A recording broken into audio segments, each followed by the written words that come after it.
ललकौ गमछा बिछा के गे ये छौड़िया छोराय पलटरा ललकौ गमछा बिछा के गे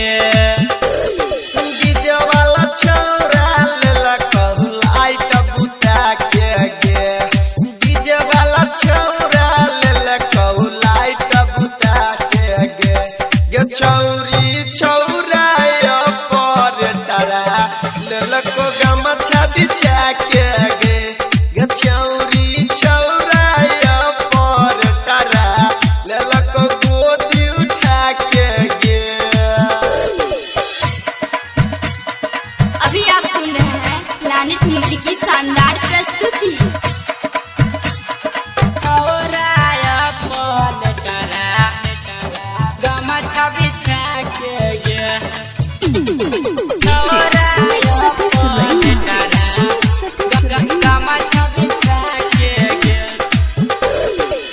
चोली पर बार चलो मर करी लागे छही गे छौरी तुहू फूला झरी चोली पवार छलौ मर करी लागो छही गे छौरी तू फूला झरी कमर में कमर सटेला तो भुइया बोलाई के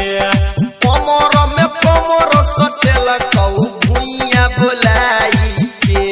ये छौरी छोराय पलटरा ललकौ गमछा बिछा के गे गे छौरी छौरा पलटरा ललकौ गोदी उठा के गे।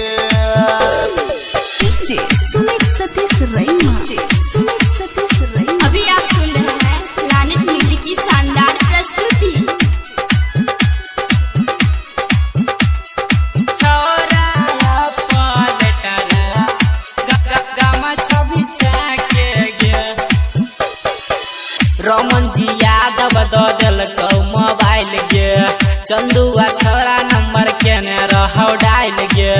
चंदू यादव दो देलकौ मोबाइल गे रमन जी छौरा नंबर के ले रहौ डायल गे राइटर रंजित की सना देलकौ उठाई के राइटर रंजित की सना देलकौ उठाई के गे छौरी छोराय पलटरा ललकौ गमछा बिछा के गे गे छौरी